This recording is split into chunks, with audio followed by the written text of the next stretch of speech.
내가 가장 자주 쓰는 교류 형식은 느낌이다. 느낌은 영혼의 언어다.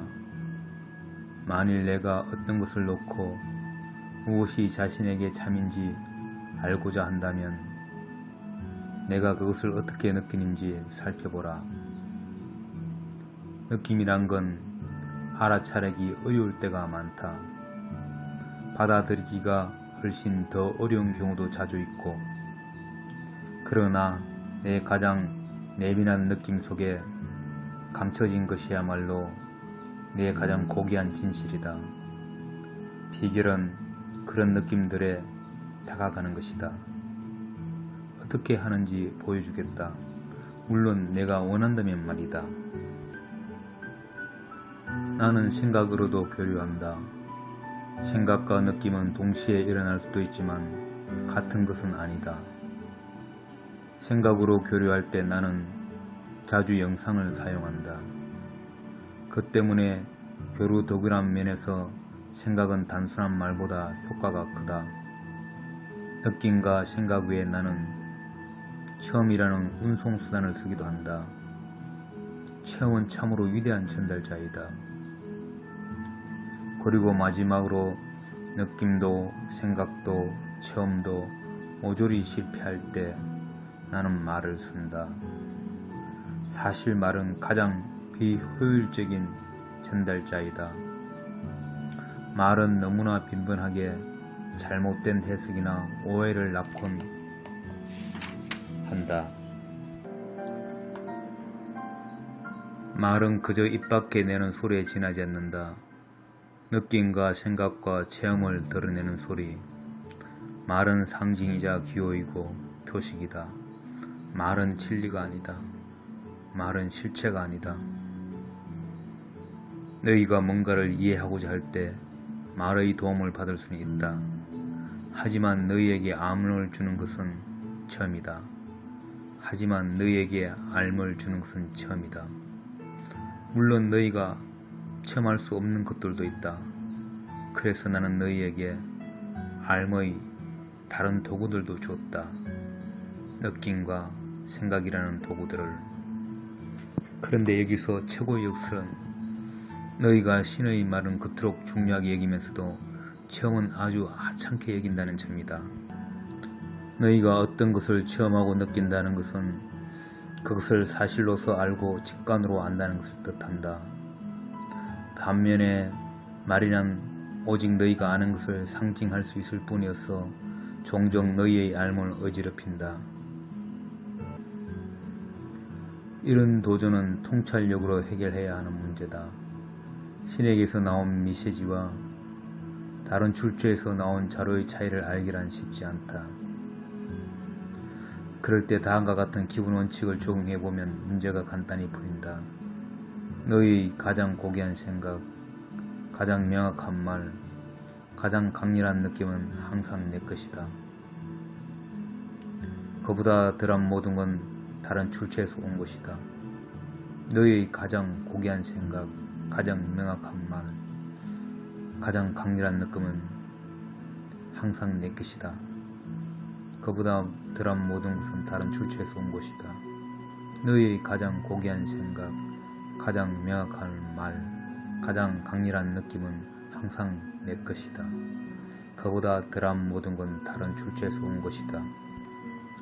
가장 고귀한 생각이란 애여 없이 기쁨이 담겨있는 생각이며, 가장 명확한 말이란 진리를 담고 있는 말이며, 가장 강렬한 느낌이란 너희가 사랑이라 부르는 바로 그 느낌이다.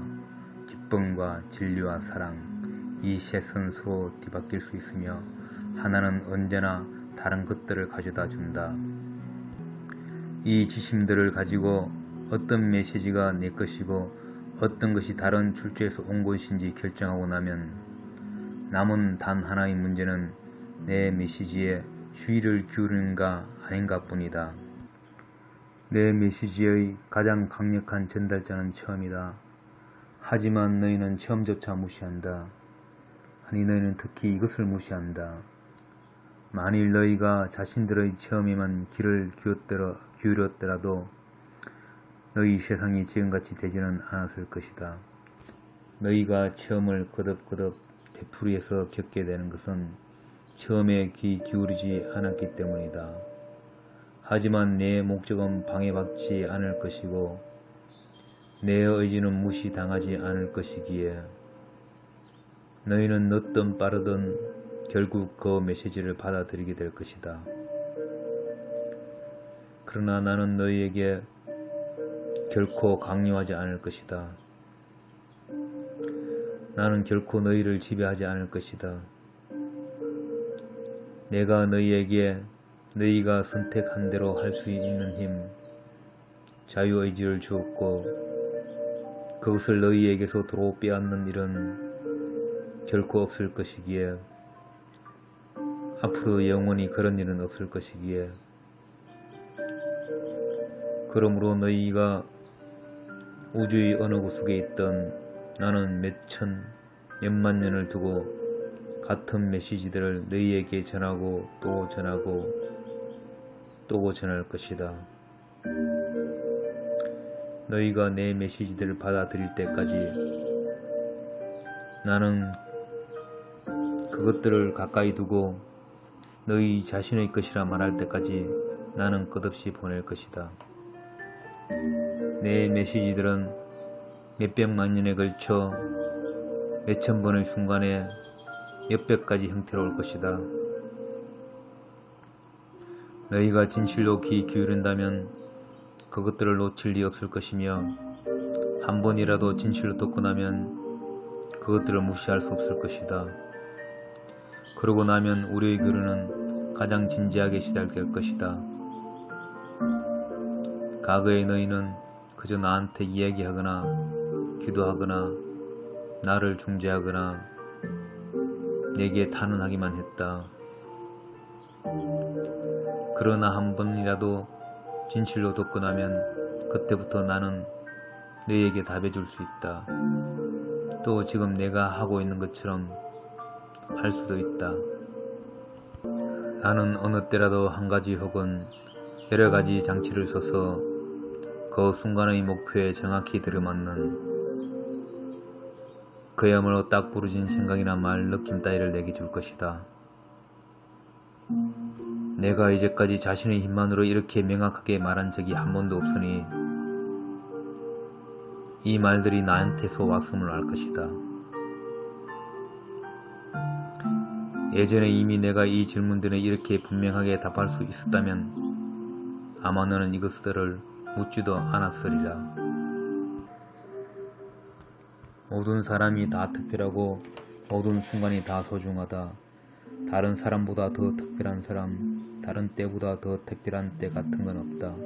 많은 사람들이 쉬는 특별한 방법으로 특별한 사람들과만 교류한다고 믿는 쪽을 선택한다.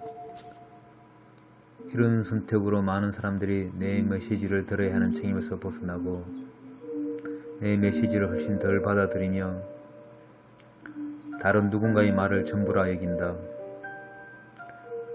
너희는 내게 귀 기울일 필요가 없게 된다. 이미 다른 사람들이 나한테서 온갖 주제들에 관해 듣고 있는 걸로 판단했으니 말이다. 그래서 너희는 그들에게 귀 기울여 달라고 한다.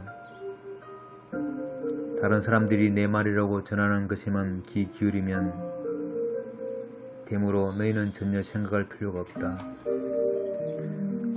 다른 사람들이 내 말이라고 전하는 것에만 귀 기울이면 되므로 너희는 전혀 생각할 필요가 없다. 많은 사람들이 개인 차원에서 내 메시지를 외면하는 가장 큰 이유가 바로 이것이다. 만일 너희가 직접 내 메시지를 받고 있음을 인정한다면